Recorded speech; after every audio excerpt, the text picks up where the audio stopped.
YouTube के माध्यम से प्रभु की आराधना करने वाले सारे विश्वासियों को यीशु सहाय।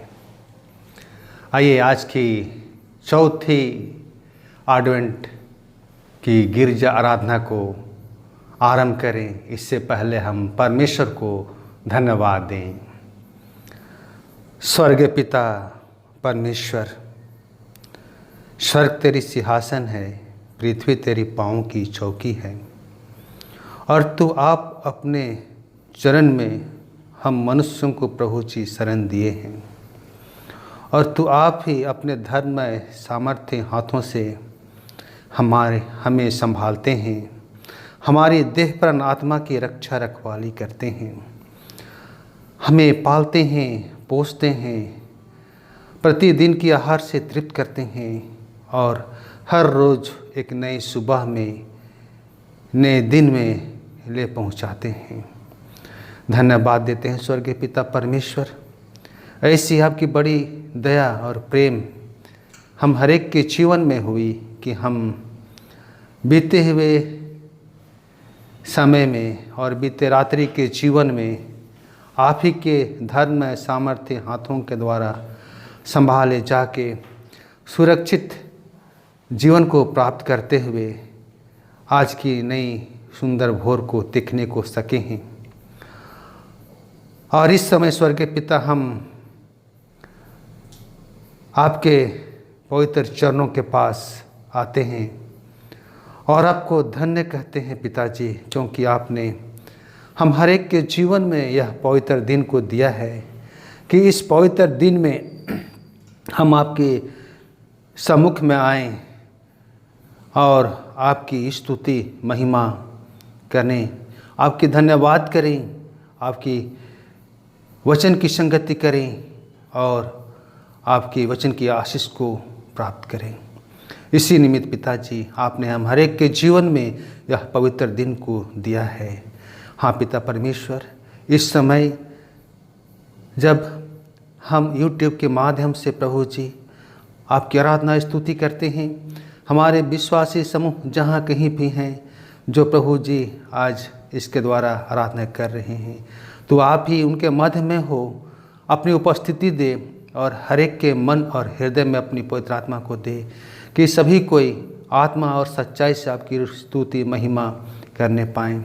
हाँ पिता परमेश्वर, इस निमित्त सबों को आपके हाथ में समर्पित करते हैं। बीते हुए समय में, बीते हुए दिनों में हम सबों ने जाने अनजाने में जो भी पाप और बुराई आपके विरुद्ध में किए हैं पिताजी, सब आपके सामने में खुले हैं, बेपर्द हैं पिता। हम अपने पापों को मान लेते हैं और आपसे प्रार्थना करते हैं, आप ही अपने पुत्र हमारे उद्धारकर्ता यीशु मसीह के नाम से हम पर दया कर, हम पर अनुग्रह कर, और यीशु नाम में हम हर एक के पापों को क्षमा करते हुए हम सबों को सेंत में ग्रहण कर, और इस प्रार्थना को ही मांगते हैं उद्धारकर्ता यीशु मसीह के नाम में सुनिए और स्वर्ग राज्य ग्रहण कीजिए। आमीन। आइए आज की आराधना को आरंभ करते हुए हम परमेश्वर की महिमा में गीत गाएंगे। साक्षी वाणी से साक्षी वाणी गीत नंबर 131। आ यीशु पासा आज ही है भाई, मान उसका शब्द अब तक है सुसमय।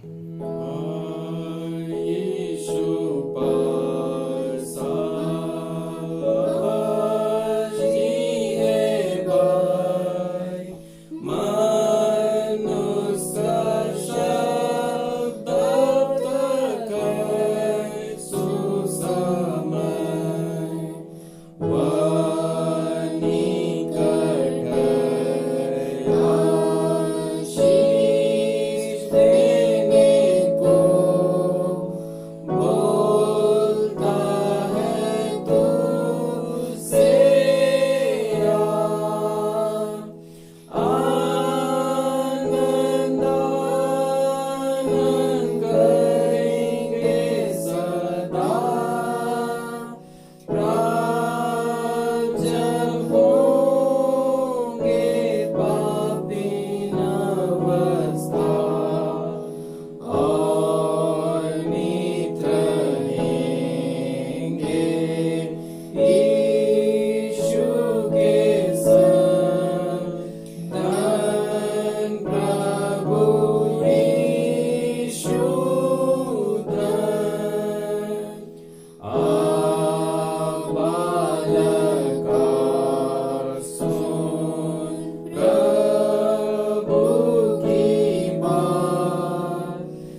मंडली खड़ी हो जाएगी। हमारा आरंभ त्रिएक परमेश्वर पिता और पुत्र और पवित्र आत्मा के नाम से, आमीन। हमारी सहायता ईश्वर के नाम से है जिसने स्वर्ग और पृथ्वी को सृजा।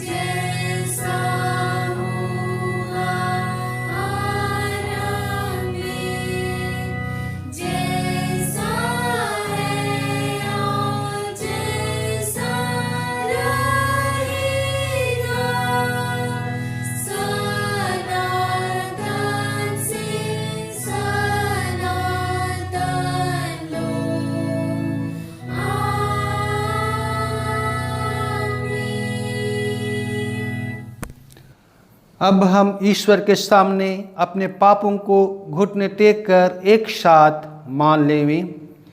हे सर्वशक्तिमान ईश्वर दयालु पिता, हम दीनताई से अपने सब पाप और अपराधों को तेरे सम्मुख मान लेते हैं। तू अपने प्रिय पुत्र हमारे प्रभु यीशु ख्रिस्ट के कारण हम पर दया दृष्टि कर और हमारे सब पापों को क्षमा कर। आमीन।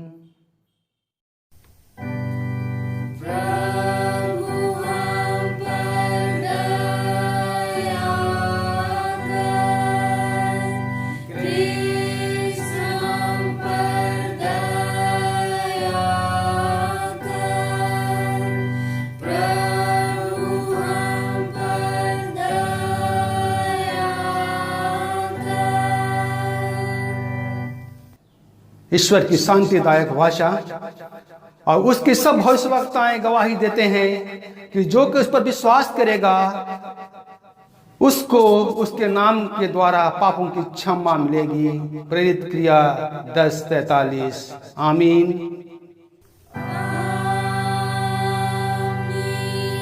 मंडली उठे।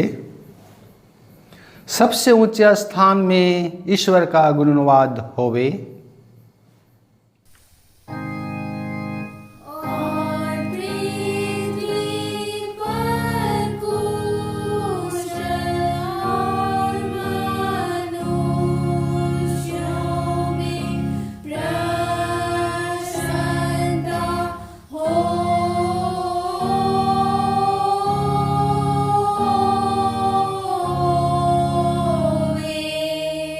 प्रभु आप सबों के साथ होवे।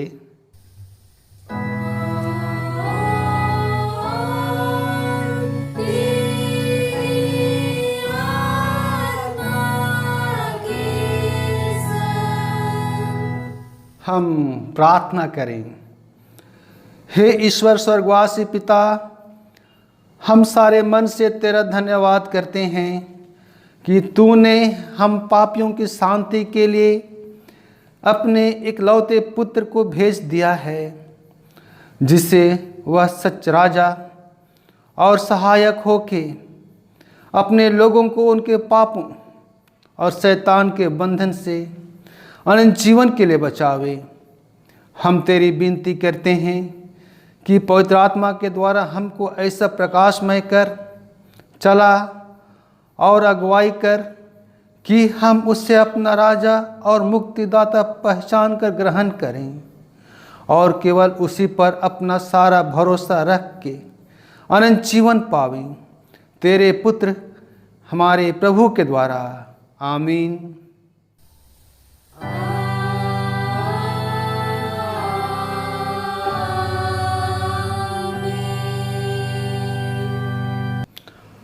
आइए हम आज की पाठ वचन को सुनेंगे। पहला पाठ वचन हमें मिलता है यूहन्ना रचित सुसमाचार, उसका पहला अध्याय पद 19 से लेके 28 पद तक। पहला पाठ वचन gospel of John chapter 1 verse 19 to 28। और दूसरा पाठ वचन हम लोग सुनेंगे धर्मशास्त्र से व्यवस्था विवरण की पुस्तक, उसका 18वां अध्याय पद 15 से लेकर 19 तक। व्यवस्था विवरण 18 अध्याय पद 15 से लेकर 19 तक। पहला पाठ वचन यूहन्ना रचित सुसमाचार पहला अध्याय 19 से 28 पद, उसमें वचन ऐसा लिखा है। यूहन्ना की गवाही यह है कि जब यहूदियों ने यरूशलेम से याजकों और लेवियों को उससे यह पूछने के लिए भेजा, तू कौन है, तो उसने यह मान लिया और इनकार नहीं किया, परंतु मान लिया मैं मसीह हूँ। तब उन्होंने उससे पूछा, तो फिर कौन है, क्या तू एलिया है? उसने कहा, मैं नहीं हूँ। तो क्या तू वह भविष्यवक्ता है? उसने उत्तर दिया, नहीं। तब उन्होंने उससे पूछा, फिर तू कौन है, ताकि हम अपने भेजने वालों को उत्तर दें। तू अपने विषय में क्या कहता है? उसने कहा, जैसा यशायाह भविष्यवक्ता ने कहा है, मैं जंगल में एक पुकारने वाले का शब्द हूँ कि तुम प्रभु का मार्ग सीधा करो। वे फरीसियों की ओर से भेजे गए थे। उन्होंने उससे यह प्रश्न पूछा, यदि तू ना मसीह है और न एलिया है और न वह भविष्यवक्ता है, तो फिर बपतिस्मा क्यों देता है? यूहन्ना ने उनको उत्तर दिया, मैं तो जल से बपतिस्मा देता हूँ, परंतु तुम्हारे बीच में एक व्यक्ति खड़ा है जिसे तुम नहीं जानते, अर्थात मेरे बाद आने वाला है, जिसकी जूती का बंधन मैं खोलने के योग्य नहीं। ये बातें यरदन के पार बैतनिय्याह में हुई, जहाँ यूहन्ना बपतिस्मा देता था। आमीन। दूसरा पाठ वचन हम लोग सुनेंगे व्यवस्था विवरण की पुस्तक, उसका 18 अध्याय पद 15 से लेकर 19 तक। उसमें परमेश्वर का वचन यूँ कहता है, तेरा परमेश्वर यहोवा तेरे मध्य से अर्थात तेरे भाइयों में से मेरे समान एक नबी को उत्पन्न करेगा, तो उसकी सुनना। यह तेरी उस विनती के अनुसार होगा जो तूने होरेब पहाड़ पर के पास सभा के दिन अपने परमेश्वर यहोवा से की थी। मुझे ना तो अपने परमेश्वर यहोवा का शब्द फिर सुनना और ना वह बड़ी आग फिर देखनी पड़े, कहीं ऐसा ना हो कि मर जाऊं। तब यहोवा ने मुझसे कहा, वे जो कुछ कहते हैं ठीक कहते हैं, इसलिए मैं उनके लिए उनके भाइयों के बीच में से तेरे समान एक नबी को उत्पन्न करूँगा और अपना वचन उसके मुंह में डालूँगा, और जिस जिस बात की मैं उसे आज्ञा दूँगा वही वह उनको सुनाएगा। और जो मनुष्य मेरे वह वचन जो वह मेरे नाम से कहेगा ग्रहण ना करेगा, तो मैं उसका हिसाब लूँगा। यहाँ तक। आमीन। तेरा धन्यवाद होवे हे ख्रिस्ट यीशु। हालेलुया।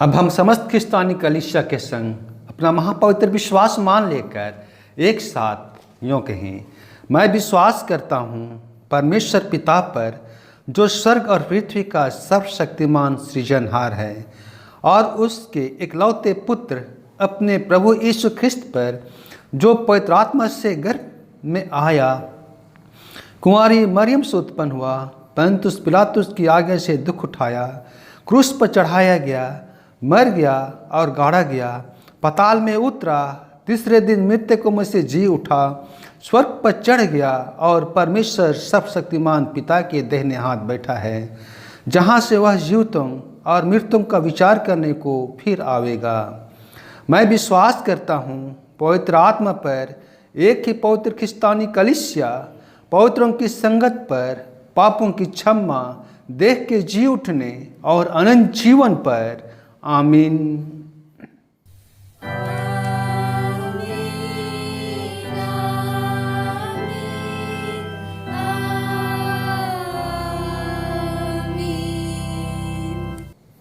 मंडली खड़ी हो जाएगी। आप सबों को हमारे पिता परमेश्वर, उद्धारकर्ता प्रभु यीशु ख्रिस्त की ओर से अनुग्रह और शांति बहुतायत से मिले। आमीन। हम प्रार्थना करें। हे पवित्र पिता परमेश्वर, हम सारे हृदय से आपको धन्यवाद देते हैं, क्योंकि आपने हमारे के जीवन में यह पवित्र विश्रामवार दिन को दिया है, कि आज के इस पवित्र विश्रामवार दिन में हम तेरे वचन की संगति करें, और इसी निमित्त हम आज यह पवित्र दिन में अपने लोगों के साथ YouTube के माध्यम से आपकी वचन की संगति करना चाहते हैं। आपके वचन को सुनना और सुनाना चाहते हैं। हाँ पिता परमेश्वर, इसी निमित्त हम इस समय आपके निकट में आए हैं और आपसे प्रार्थना करते हैं, तो आप ही हम हर एक को अपने स्वर्गीय ज्ञान और बुद्धि दें, और अपने ही पवित्र आत्मा को दे के सहायता कर, और आप ही आत्मा में होकर हम हर एक के से अपने वचन के द्वारा बातें कर, कि हम आपके वचन की भेद की बातों को जान पाएं, समझ पाएं, और उसे ग्रहण करते हुए उसके अनुसरण कर उसके अनुसार चलने को पाएं। इसी निमित्त हे पिता परमेश्वर, आप ही अपनी पवित्र आत्मा को भेज और हम सबों की सहायता कर, हम हर एक को एक मन एक चित्त कर, कि हम एक मन एक चित्त होकर आपके वचन को ध्यान मनन करने पाएंगे। यही प्रार्थना को मांगते हैं उद्धारकर्ता प्रभु यीशु मसीह के नाम में, सुने और ग्रहण कीजिए। आमीन। आज के लिए जो उपदेश वचन ठहराया गया है वह हमें मिलेगा पौलुस प्रेरित की पत्री फिलिपियों के नाम, फिलिपी 4 अध्याय पद 4 से लेके 7 पद तक। फिलिपी 4 अध्याय पद 4 से लेके 7 पद तक। उसमें प्रभु का वचन यूँ कहता है, प्रभु में सदा आनंदित रहो। मैं फिर कहता हूँ आनंदित रहो। तुम्हारी कोमलता सब मनुष्यों पर प्रकट हो। प्रभु निकट है। किसी भी बात की चिंता मत करो, परंतु हर एक बात में तुम्हारे निवेदन, प्रार्थना और विनती के द्वारा धन्यवाद के साथ परमेश्वर के सम्मुख उपस्थित किए जाएं। तब परमेश्वर की शांति, जो समझ से परे है, तुम्हारे हृदय और तुम्हारे विचारों को मसीह यीशु में सुरक्षित रखेगी। यहाँ तक आमीन। मंडली थोड़ी देर के लिए बढ़ जाएगी। ख्रिस्त यीशु में प्रिय माता पिता, भाइयों एवं बहनों,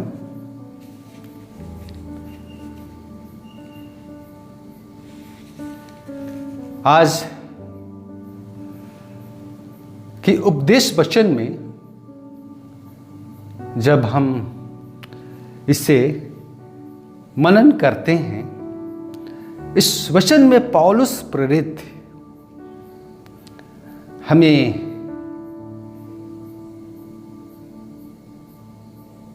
अर्थात हम मसीहियों को 2-3 बातों को बताना चाहता है। पहला बात है आनंदित रहना, दूसरी बात है चिंता ना करना, तीसरी बात है प्रार्थना करना। ख्रिस्त में प्रियो,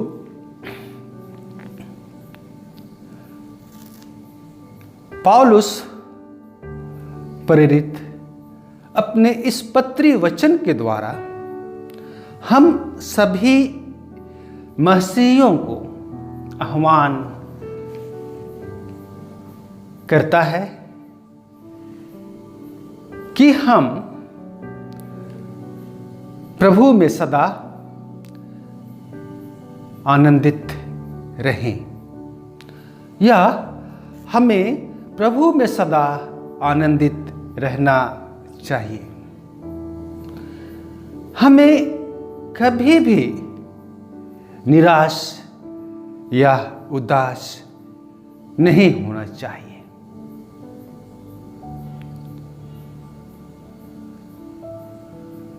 ना ही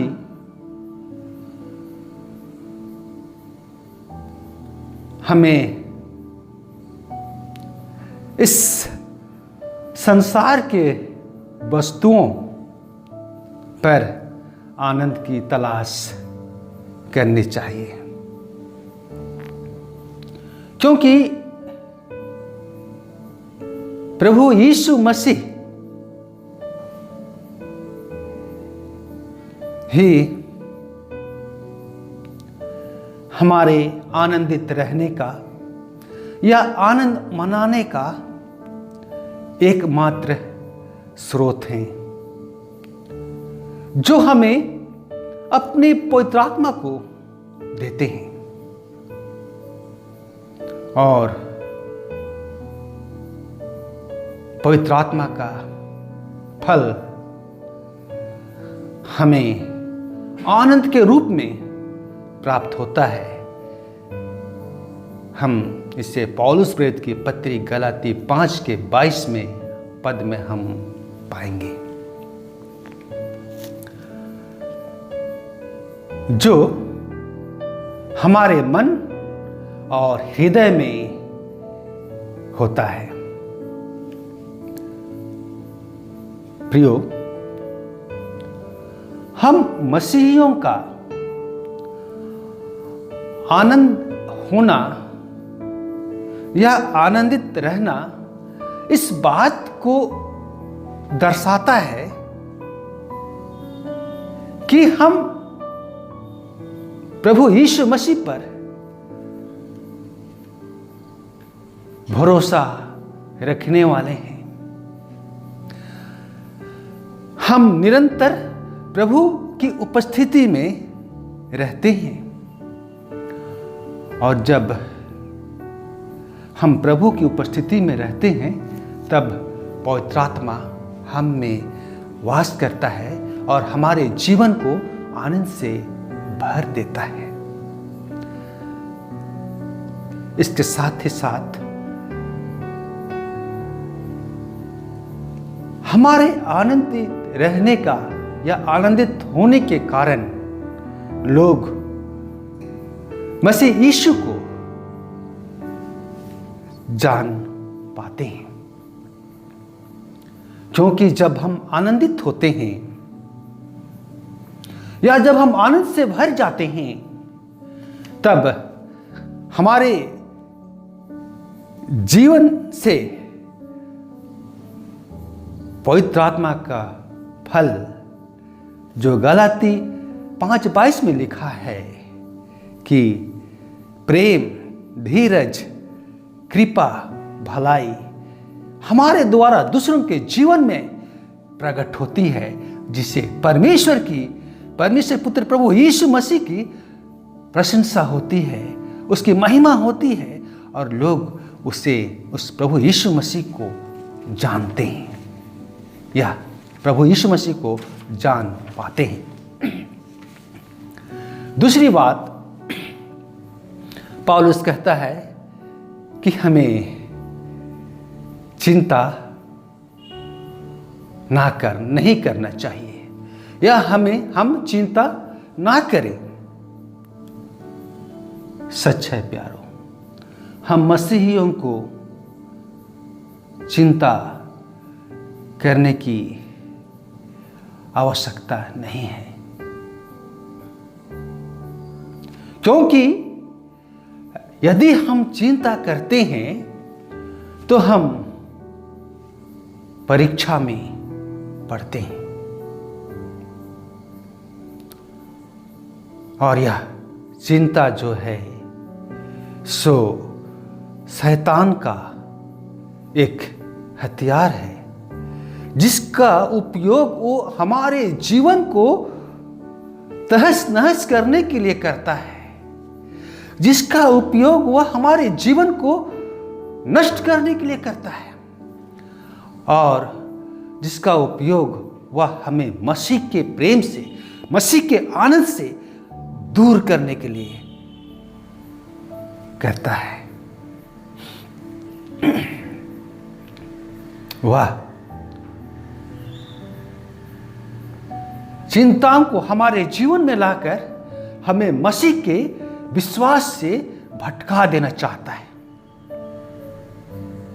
प्रियो, इसीलिए पौलुस प्रेरित कहता है, हमें चिताता है कि तुम किसी भी बात की चिंता ना करो या किसी भी बात की चिंता मत करो, जो हमें पौलुस प्रेरित फिलिप्पी की 4 अध्याय के 6 पद में लिखता है, बताता है। और इसी बात को पत्रस प्रेरित अपने पत्री वचन पहला पत्रस 5 अध्याय के 7 पद में लिखता है और कहता है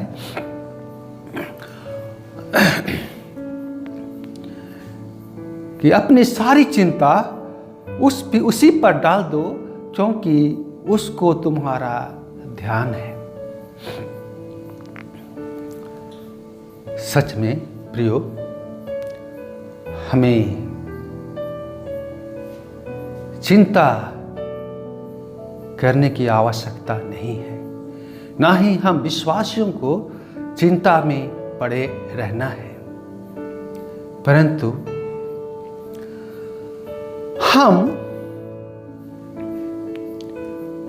जब इस संसार के जीवन में अपने इस ख्रिस्तीय जीवन को व्यतीत करते हैं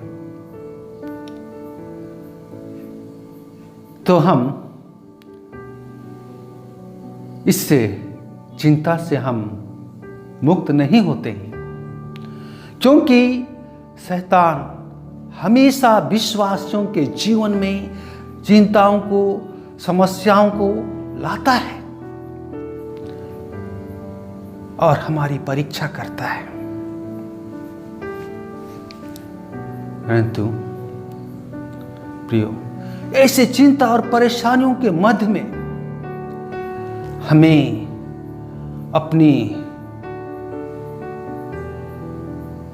ज्ञान, अपनी बुद्धि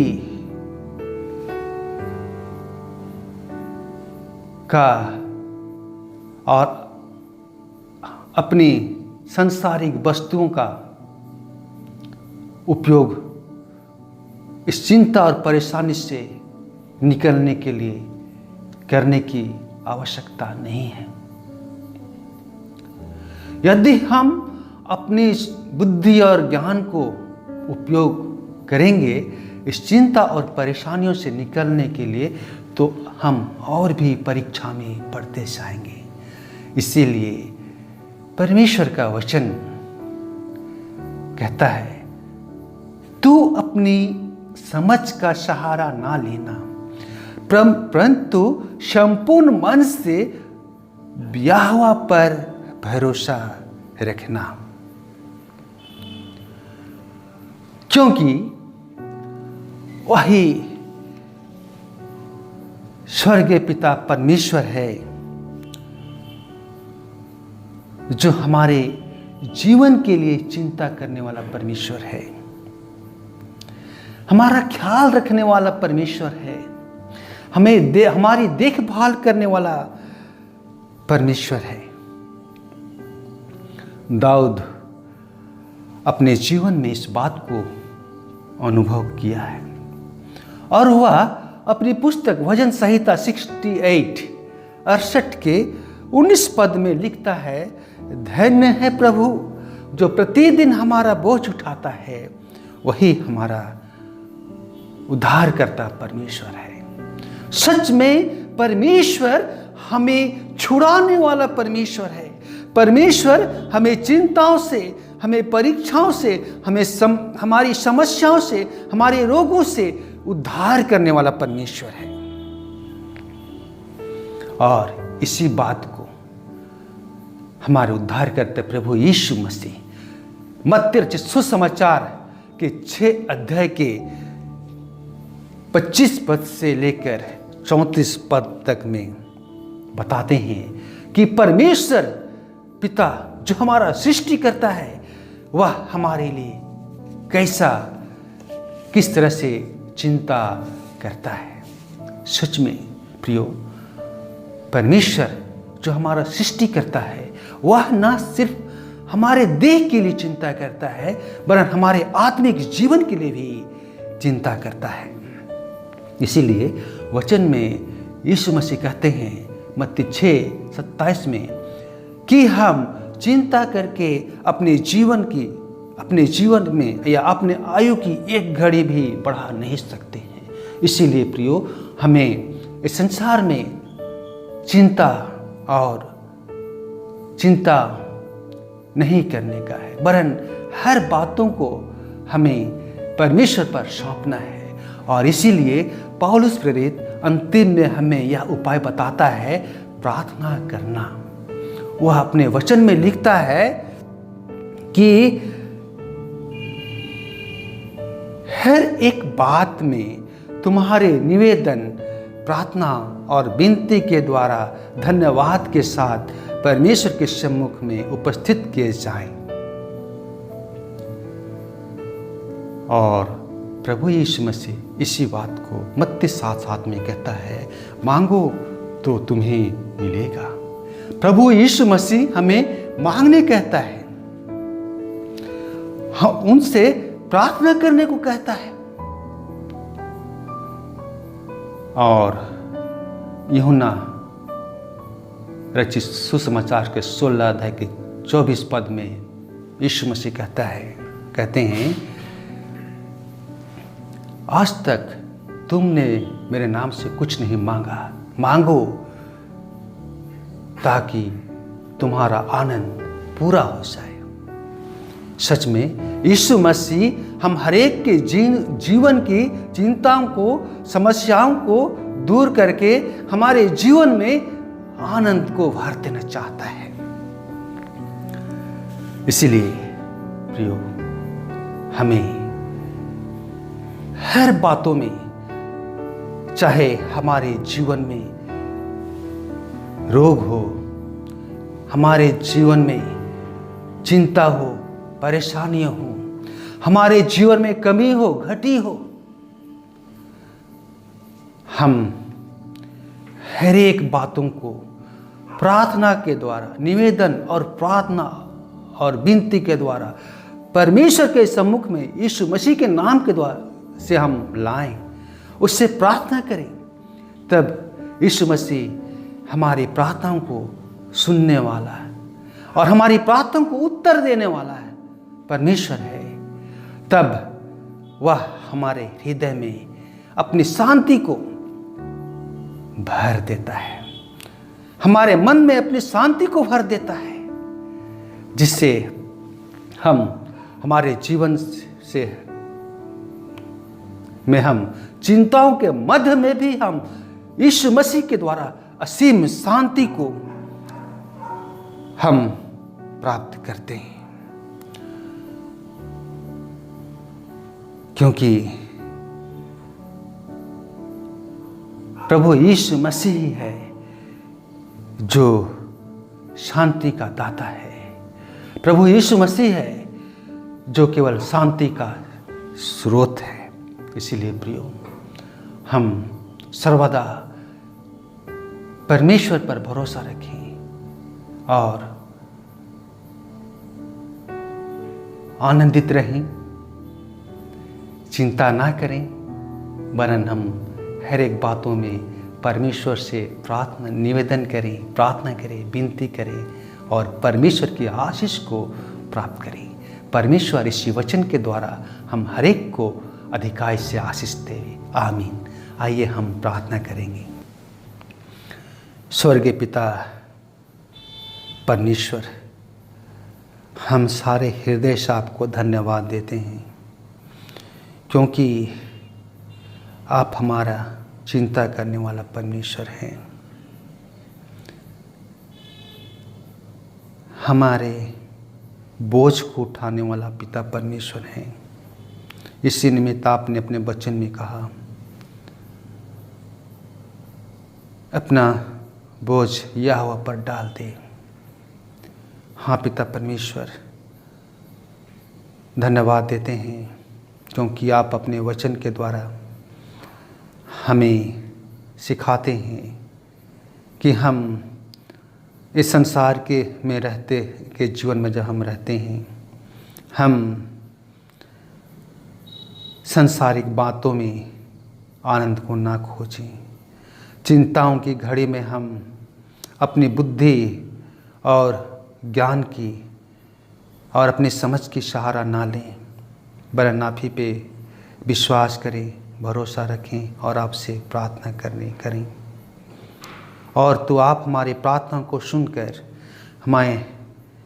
हमारे चिंताओं को हमारे जीवन से दूर करता है, हमें अपनी शांति से भर देता है और हमारे जीवन को आनंद से मय बना देता है। इसी निमित्त पिता परमेश्वर, होने दे यह वचन हम हर एक के जीवन में प्रभु जी आशीष का कारण बनने पाएँ, कि हम इस वचन को अपने मन और हृदय में ग्रहण करके आप ही पे भरोसा रखने वाले बन सकें। यही प्रार्थना और निवेदन मांगते हैं उद्धारकर्ता प्रभु यीशु मसीह के नाम में सुनिए और ग्रहण कीजिए। आमीन। और ईश्वर की शांति जो समस्त ज्ञान से ऊर्ध्व है, ख्रिस्त यीशु में हमारे के मन और हृदय की रक्षा आपसे सदा तक गिरती रहे। आमीन। आइए हम अंतिम में गीत गाएंगे साक्षी वाणी से, साक्षी वाणी गीत नंबर 317, और इसी गीत में हम दान संग्रह करेंगे।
मंडली उठे, हम अंतिम प्रार्थना करेंगे और परमेश्वर को धन्यवाद देंगे। परमेश्वर का भजन संहिता 103 का 1 और 2 पद में परमेश्वर का वचन कहता है, हे मेरे मन यहोवा को धन्य का, और जो कुछ मुझ में है वह उसके पवित्र नाम को धन्य कहे। हे मेरे मन यहोवा को धन्य का और उसके किसी उपकार को ना भूलना। आमीन। आइए हम परमेश्वर का धन्यवाद दें। हे प्रभु परमेश्वर स्वर्गवासी पिता, हम तेरी विनती करते हैं कि अपने ख्रिस्तानी कलीसिया और उसके सारे सेवकों की अगुवाई कर, कि वे तेरे वचन के निर्मल उपदेश में ठहरे, जिससे सच विश्वास और प्रेम हमें बढ़े और दृढ़ाया जावे। हे प्रभु भारत रिपब्लिक के हमारे राष्ट्रपति, प्रधानमंत्री, इस प्रांत के राज्यपाल, मुख्यमंत्री, राष्ट्रीय और राज्य की सभाओं और मंत्रिमंडलों, सब न्यायियों और हाकिमों, सब राज्य कर्मचारियों को आशीष दे और उनकी अगुवाई कर कि वे न्याय और धर्म से देश की सेवा करें और हम कुशल चैन से सारी भक्ति और गंभीरता से काल बितावें। हमारी कलीसिया के बिशप, कलीसिया के पदाधिकारियों तथा सभी कार्यकर्ताओं एवं कलीसियाई सभाओं को आशीष दे कि वे इस मंडली को तेरी पवित्र इच्छा के अनुसार चलावे। जगत के लुथेरान कलीसिया और विदेश के हमारे मित्रों को आशीष दे कि हम ख्रिस्तीय प्रेम और सहयोग में आगे बढ़े और जगत में तेरी साक्षी का अधिक सामर्थ्य पावें। हमारी कलीसिया के सब कामों पर आशीष दे, लड़के लड़कियों की शिक्षा पर आशीष दे कि वे तेरे डर और प्रेम में बढ़ते जावें। कलीसिया के विद्यालयों और अन्य संस्थाओं को संभाल और उनको बढ़ती दे और उनके द्वारा कलीसिया के लिए आत्मिक और लौकिक आशीष दे। खेती बाड़ी और हर एक काम, उद्यम, नौकरी, व्यवसाय और श्रम को सफल कर, और जिससे हर कोई विवेक से तेरे आगे चले और अपनी जीविका पावे। अपनी कृपा से उन समूह पर दृष्टि कर जो कंगालपन और नाना प्रकार के सकैती और दुख में हैं, उनको शांति दे। कलीसिया के अधीन संचालित मिशनरी सेवा सहभागिता के कामों पर आशीष दे। सभी मिशनरियों को पवित्र आत्मा से अभिषेक कर कि वे निर्भय होकर निष्ठापूर्वक अपने कार्यों को कर सके। सुसमाचार के कार्यों में बाधाओं, विरोधी तत्वों को दूर कर दे, ताकि जहां मंगल सुसमाचार नहीं पहुंचा है वहां पहुंचाया जा सके। हे पिता, स्वर्गवासी पिता परमेश्वर, हम प्रार्थना करते हैं, इस समय अपने मंडली को आपके हाथों में समर्पित करते हैं। पिताजी, तो आप ही हमारे मंडली के एक एक विश्वासी जनों को पिता अपने धर्म में सामर्थ्य हाथों से संभाल। जिस तरह बीते हुए सप्ताह में, बीते हुए दिनों में तू आप सबों के संग साथ रहा है, उसी तरह पिताजी इस नए सप्ताह को भी जब हम आरंभ करते हैं तो आप हम हर एक के संग साथ हो ले और हम हर एक को अपने धर्म में सामर्थ्य हाथों से संभाल। आड़ो ढाल होके, आगे पीछे होके हम सबों की रक्षा रखवाली कर। जहाँ कहीं भी हम जाते आते हैं, आपकी सुरक्षा हम सबों के संग साथ बनी रहे, कि हम आप ही के धर्म में सामर्थ्य हाथों की छाँव में कुशल क्षेम का जीवन को प्राप्त करें। विशेष प्रार्थना करते हैं पिता परमेश्वर, इस कोरोना काल में पिताजी, जब हम इस महामारी समय में अपने जीवन को व्यतीत करते हैं पिता, हम डरते हैं, भयभीत होते हैं, और इसी निमित्त हम सभी कोई तेरे चरणों में आते हैं पिता। तो आप ही अपने चरण में हम हर एक को शरण दे और अपने ही पवित्र लोह में हम हर एक को छिपा ले, कि हम तेरे पवित्र लोह के में हम सुरक्षित जीवन को प्राप्त करने पाएँ। हाँ पिता परमेश्वर, इसी समय हम अपने मंडली के बहन सत्यं एक्का के लिए प्रार्थना करते हैं, जो पिताजी गंभीर बीमारियों से पिताजी ग्रसित है। पिता, तू आप उसके रोगों को जानता है। हाँ पिता परमेश्वर, तू चंगा करने वाला परमेश्वर है। इसी निमित्त तू अपने वचन के द्वारा उन्हें चंगा कर, अपने धर्म में सामर्थ्य हाथों को बढ़ा, छू और उन सर से लेकर पांव तक छू कर उसे चंगाई को उसके जीवन में प्रदान कर, कि आप यीशु मसीह में चंगाई को प्राप्त करके आपकी महिमा करने पाएँ। इसी समय हम आपके सुसमाचार प्रचार के लिए, आपकी महिमा के लिए प्रभु जी जो दान एकत्रित किए हैं, उन दानों पर पिताजी तू आशीष दे, कि इस दान के द्वारा तेरी राज की बढ़ती होने पाए। जितने भी हमारे देने वाले विश्वासी परिवार हैं पिता, जिस भी मनोकामना से इस दान को आपके सम्मुख में लाते हैं, उनके हर एक मनोकामनाओं को पूरा कर दे और उनके जीवन में कभी भी किसी भली वस्तु की घटी और कमी होने ना पाए। हाँ पिता परमेश्वर, हमारी कलीसिया के सब भाई बहनों की रक्षा कर, जो दूसरे जगहों या दूसरे देशों में चले गए हैं, वे सब जोखिम और परीक्षा में विश्वासी ठहरे। हम उनके लिए भी तेरी विनती करते हैं, जो मंडली से निकाले गए उलट हुए हैं, उन पर दया कर कि वे सच्चे पश्चाताप से तेरी ओर फिरे। सब मनुष्यों का त्राणी ठहर। उन पर जो अंधेरे में बैठे हैं मुक्ति का उजाला प्रकाश कर। हमको अपस्तापी मृत्यु से बचा और अंत को अपने प्रिय पुत्र हमारे प्रभु यीशु ख्रिस्त के द्वारा स्वर्ग राज में ग्रहण कर। हे हमारे पिता जो स्वर्ग में है, तेरा नाम पवित्र किया जावे, तेरा राज आवे, तेरी इच्छा जैसे स्वर्ग में है वैसे पृथ्वी पर भी होवे। हमारी प्रतिदिन की रोटी आज हमको दे और हमारे अपराधों को क्षमा कर जैसे हम भी अपने अपराधियों को क्षमा करते हैं। और हमको परीक्षा में मत डाल परंतु बुराई से बचा, क्योंकि राज और पराक्रम और महिमा सदा तेरे ही हैं। आमीन।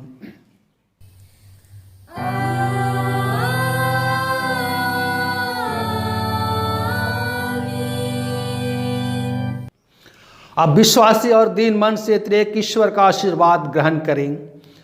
परमेश्वर आप सबों को आशीष देवे और आप सबों की रक्षा करे। परमेश्वर अपना मुंह आप सबों पर प्रकाश करे और आप सबों पर अनुग्रह करे। परमेश्वर अपना मुंह आप सबों पर प्रकाश करे और आप सबों को कुशल देवे। आमीन।